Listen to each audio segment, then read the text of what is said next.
ഇന്നല്ലദീന തദ്ഊന മിൻ ദൂനില്ലാഹി ഇബാദുൻ അംസാലുകും ഫദ്ഊഹും ഫൽയസ്തജീബൂ ലക്കും ഇൻ കുൻതും സാദിഖീൻ. അല്ലാഹുവിനെ വെടിഞ്ഞ് നിങ്ങൾ വിളിച്ചു പ്രാർത്ഥിക്കുന്നവരുണ്ടല്ലോ, നിങ്ങൾ എപ്രകാരമുള്ള അടിമകളാണോ അതുപോലുള്ള അടിമകൾ മാത്രമാകുന്നു അവർ. അവരോട് പ്രാർത്ഥിച്ചു നോക്കുക. അവരെക്കുറിച്ച് നിങ്ങൾക്കുള്ള ധാരണകൾ ശരിയാണെങ്കിൽ അവർ നിങ്ങളുടെ പ്രാർത്ഥനയ്ക്ക് ഉത്തരം നൽകട്ടെ. അലഹും അർജുലുൻ യംശൂന ബിഹാ അം ലഹും ഐദി യബ്തിശൂന ബിഹാ അം ലഹും അഅ്യുനുൻ യുബ്സിറൂന ബിഹാ أم لهم آذان يسمعون بها قل ادعوا شركاءكم ثم كيدون فلا تنظرون.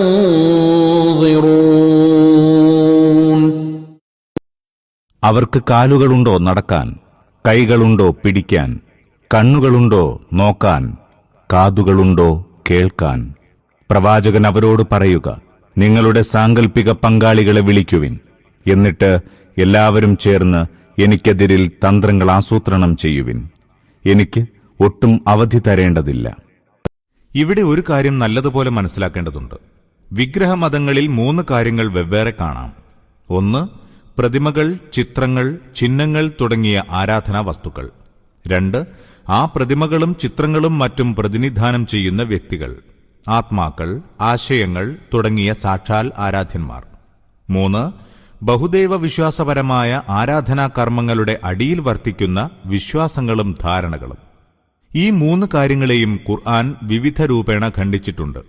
ഇവിടെ വിമർശനത്തിന്റെ മുന ആരാധ്യവസ്തുക്കൾക്ക് നേരെയാണ്. അതായത് മുശ്രിക്കുകൾ ആരാധനാകർമ്മങ്ങളും നേർച്ച വഴിപാടുകളും മറ്റും അർപ്പിക്കുന്ന വിഗ്രഹങ്ങളാണിവിടെ വിമർശന വിധേയമായിരിക്കുന്നത്. ഇന്ന വലിയ്യല്ലാഹു അല്ലദീ നസ്സലൽ കിതാബ് വഹുവ യതവല്ലസ് സ്വാലിഹീൻ. ഈ വേദം അവതരിപ്പിച്ച ദൈവമാരോ അവനാകുന്നു എന്റെ രക്ഷകനും സഹായിയും.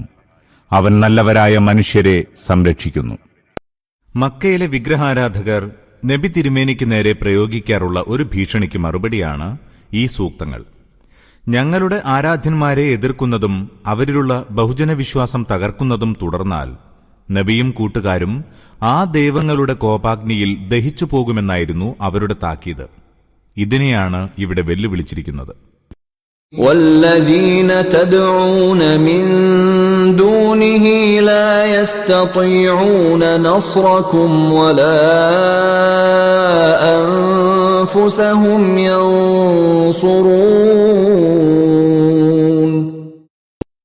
നേരെ മറിച്ച് അല്ലാഹുവിനെ വെടിഞ്ഞ് നിങ്ങൾ വിളിച്ചു പ്രാർത്ഥിക്കുന്നവരോ അവർ നിങ്ങളെ സഹായിക്കാൻ കഴിവുള്ളവരല്ല, തങ്ങളെ സ്വയം സഹായിക്കാനും യോഗ്യരല്ല. وَإِن تَدْعُوهُمْ إِلَى الْهُدَى لَا يَسْمَعُوا وَتَرَاهُمْ يَنظُرُونَ إِلَيْكَ وَهُمْ لَا يُبْصِرُونَ. എന്നല്ല, നിങ്ങൾ അവരെ നേർവഴിയിലേക്ക് ക്ഷണിക്കുകയാണെങ്കിൽ അത് കേൾക്കാൻ പോലും അവർക്ക് കഴിയില്ല. പ്രത്യക്ഷത്തിൽ അവർ താങ്കളുടെ നേരെ നോക്കിക്കൊണ്ടിരിക്കുന്നതായി കാണാം, വാസ്തവത്തിലോ അവർ ഒന്നും തന്നെ കാണുന്നില്ല. ഖുദിൽ അഫ്വ വഅ്മുർ ബിൽ ഉർഫി വഅഅ്റിദ് അനിൽ ജാഹിലീൻ. ഓ പ്രവാചകരെ, കനിവോടെ വിട്ടുവീഴ്ചയോടെ വർത്തിക്കുക, നല്ല കാര്യങ്ങൾ ഉപദേശിച്ചുകൊണ്ടിരിക്കുക, മൂഢന്മാരോട് തർക്കിക്കാതിരിക്കുക. വഇമ്മാ യൻസഗന്നക മിനശ് ശൈത്വാനി നസ്ഗുൻ ഫസ്തഇദ് ബില്ലാഹ്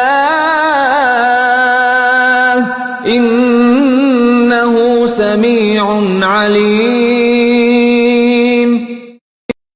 ചെകുത്താൻ താങ്കളെ പ്രകോപിപ്പിക്കുന്നുവെങ്കിൽ അപ്പോൾ അല്ലാഹുവിൽ അഭയം തേടുക, അവൻ എല്ലാം കേൾക്കുന്നവനും അറിയുന്നവനുമല്ലോ. നബി തിരുമേനിയുടെ പ്രബോധന പ്രവർത്തനങ്ങളെയും സംസ്കരണ സംരംഭങ്ങളെയും സംബന്ധിച്ച നയപരമായ ചില പ്രധാന തത്വങ്ങളാണ് മേൽ സൂക്തങ്ങളിൽ വിവരിച്ചിരിക്കുന്നത്. തിരുമേനിയെ പഠിപ്പിക്കുക മാത്രമല്ല ഉദ്ദേശ്യം. തിരുമേനിയെ പ്രതിനിധാനം ചെയ്തുകൊണ്ട് ലോകത്തിന് നേർമാർഗം കാട്ടിക്കൊടുക്കാൻ രംഗത്തു വരുന്ന എല്ലാവരെയും ഉദ്ദേശിച്ചുള്ളതാണ് ആ തത്വങ്ങൾ. അവ ക്രമപ്രകാരം മനസ്സിലാക്കേണ്ടതുണ്ട്. 1. സത്യപ്രബോധകന് ഒഴിച്ചുകൂടാനാവാത്ത ഒന്നാമത്തെ ഗുണം അയാൾ സൗമ്യനും സഹനശീലനും വിശാല മനസ്കനുമായിരിക്കുക എന്നതാണ്. അയാൾക്ക് സഹപ്രവർത്തകരോട് കനിവും ബഹുജനങ്ങളോട് കരുണയും പ്രതിയോഗികളുടെ മുമ്പിൽ സഹനവും വേണം. കൂട്ടുകാരുടെ ദൗർബല്യങ്ങൾ പൊറുക്കാനും എതിരാളികളിൽ നിന്നുള്ള പീഡനങ്ങൾ സഹിക്കാനും കഴിയണം. അത്യന്തം പ്രക്ഷുബ്ധമായ സാഹചര്യങ്ങളിൽ പോലും ശാന്തനായിരിക്കാനും അരോചകമായ കാര്യങ്ങൾ ഹൃദയവിശാലതയോടെ അവഗണിക്കാനും സാധിക്കേണ്ടതാണ്. മറുപക്ഷത്തു നിന്നുണ്ടാകുന്ന ശകാരങ്ങളും വ്യാജ ആരോപണവും മർദ്ദനങ്ങളും ദുഷ്ടമായ എതിർപ്പുകളും വിട്ടുവീഴ്ചയോടെ നേരിടാനും അയാൾക്ക് കഴിവുണ്ടാകണം. പരുഷ സ്വഭാവം, പ്രതികാരവാഞ്ച, കോപാവേശം എന്നിവയെല്ലാം ഈ രംഗത്ത് വിഷം പോലെ വർജ്യമാണ്. ഉദ്ദേശ്യം നേടുവാനല്ല, നഷ്ടപ്പെടുത്താനാണത് കാരണമാകുക.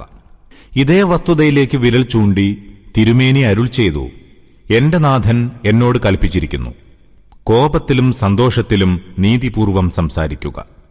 ഇങ്ങോട്ട് ബന്ധം മുറിച്ചവരോട് അങ്ങോട്ട് ബന്ധം പുലർത്തുക. നിന്നോട് അവകാശം നിഷേധിച്ചവന് അങ്ങോട്ട് അവകാശം വകവെച്ചു കൊടുക്കുക. നിന്നോട് അക്രമം പ്രവർത്തിച്ചവന് മാപ്പ് നൽകുക.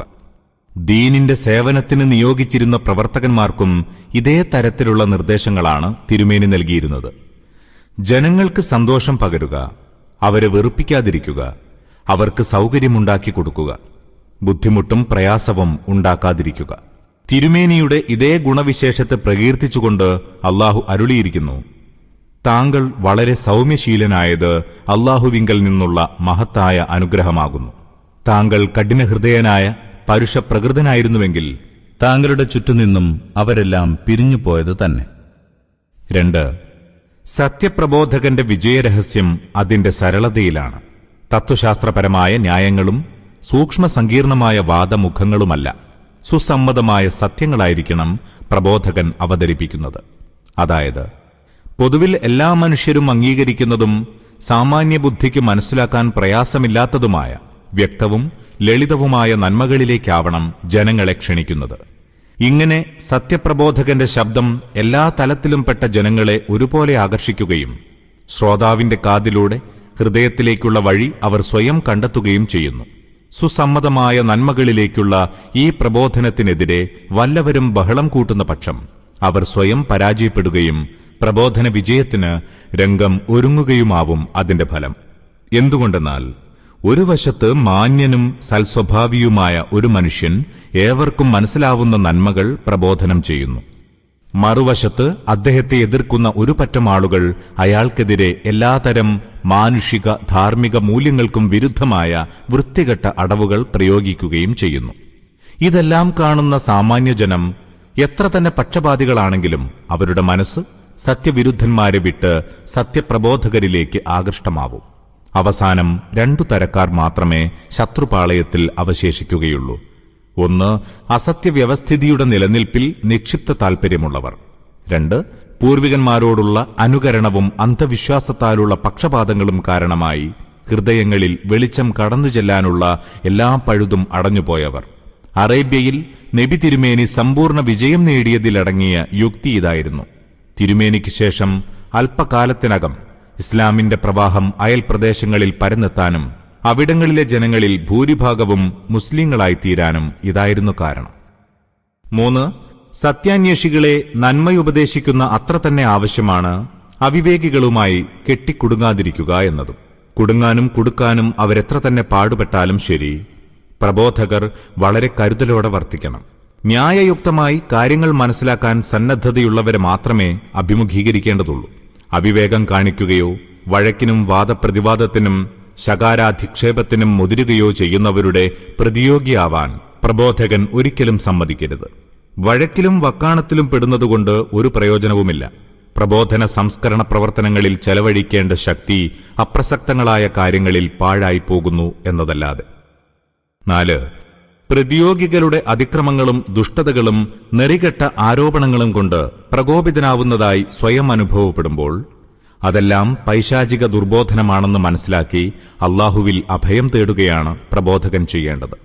വികാരാവേശത്തിൽ വഴുതിപ്പോകാതിരിക്കാനും സത്യപ്രബോധനത്തിന് ഹാനികരമായ ചെയ്തികൾ സംഭവിച്ചു പോകും വിധം ആത്മനിയന്ത്രണം നഷ്ടപ്പെടാതിരിക്കാനും പ്രാർത്ഥിച്ചുകൊണ്ടിരിക്കണം. ഏതു നിലയ്ക്കും പ്രബോധന ദൗത്യം സമചിത്തതയോടെ മാത്രമേ നിർവഹിക്കാവൂ. വികാരത്തിനടിപ്പെടാതെ സമയവും സന്ദർഭവും നോക്കി അവധാനതയോടെ മാത്രമേ മുന്നോട്ട് നീങ്ങാവൂ. എന്നാൽ ഈ പ്രവർത്തനം പുരോഗമിക്കുന്നത് പിശാചിന് സഹിക്കാനാവില്ല. പിശാച് സ്വന്തം ആൾക്കാരെ കൊണ്ട് സത്യപ്രബോധകന്റെ നേരെ പലതരം കടന്നാക്രമണങ്ങൾ നടത്തുകയും ഓരോ ആക്രമണത്തിനും പ്രത്യാക്രമണം നടത്തണമെന്ന് അയാളെ പ്രേരിപ്പിച്ചുകൊണ്ടിരിക്കുകയും ചെയ്യും. സത്യപ്രബോധകന്റെ മനസ്സിൽ പിശാചിന്റെ ഈ ദുർബോധനം പലപ്പോഴും വഞ്ചനാത്മകമായ ന്യായങ്ങളാലും മതത്തിന്റെ പരിവേഷത്താലുമായിരിക്കും അവതരിപ്പിക്കപ്പെടുക. ആഴത്തിൽ പരിശോധിച്ചാൽ അഹന്തയും പ്രതികാരദാഹവുമല്ലാതെ മറ്റൊന്നും അതിൽ കാണുകയില്ല. അതുകൊണ്ടാണ് അവസാനത്തെ 2 വാക്യങ്ങളിൽ ഇങ്ങനെ പറഞ്ഞിരിക്കുന്നത്: യഥാർത്ഥത്തിൽ സൂക്ഷിച്ചു ജീവിക്കാൻ ആഗ്രഹിക്കുന്നവർ പൈശാചിക ദുർബോധനത്തിന്റെ വല്ല സ്വാധീനവും അനുഭവപ്പെടുമ്പോൾ ഉടൻ ജാഗ്രത പാലിക്കും. ഏതു നയം അവലംബിക്കണമെന്നാണ് സത്യപ്രബോധനവും സത്യസ്നേഹവും ആവശ്യപ്പെടുന്നതെന്ന് അവർ വ്യക്തമായി കാണുകയും ചെയ്യും. അഹന്തയുടെ കളങ്കം ബാധിച്ചവരും പിശാചുമായി ചങ്ങാത്തം കൂടിയവരുമാകട്ടെ പ്രതിരോധിക്കാൻ കേൾപ്പില്ലാതെ പൈശാചിക പ്രേരണയ്ക്ക് കീഴ്പ്പെട്ട് അബദ്ധ നയത്തിലേക്ക് വഴുതിപ്പോവുകയുമാണ് ചെയ്യുക. ഉദ്ദേശിക്കുന്ന വഴികളിലെല്ലാം പിശാച് അവരെ ചുറ്റിക്കും. ഒരിടത്തും അവർ തങ്ങുകയില്ല. എതിരാളികളുടെ ശകാരത്തെ ശകാരം കൊണ്ടും കുതന്ത്രത്തെ കുതന്ത്രം കൊണ്ടും നേരിടാൻ അവർ സദാ സന്നദ്ധരുമായിരിക്കും. ദൈവഭക്തന്മാരുടെ ജീവിത നയം പൊതുവെ മറ്റുള്ളവരുടേതിൽ നിന്ന് ഭിന്നമാണെന്ന ഒരു സാമാന്യാർത്ഥവും ഈ നിർദ്ദേശത്തിനുണ്ട്.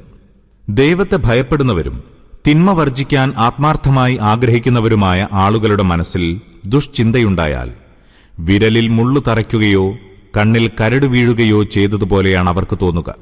ദുഷിച്ച ചിന്തകളും ദുർവികാരങ്ങളും അവരുടെ സൽപ്രകൃതിക്കിണങ്ങുന്നില്ല എന്നതുതന്നെ കാരണം. വിരലിൽ മുള്ളും കണ്ണിൽ കരടുമെന്ന പോലെ ശുചിത്വബോധമുള്ള ഒരു മാന്യന് തന്റെ വസ്ത്രത്തിൽ ഒരു കറുത്ത പുള്ളിയോ പാടോ ഉണ്ടാകുന്നത് അസഹ്യമായി തോന്നുമല്ലോ.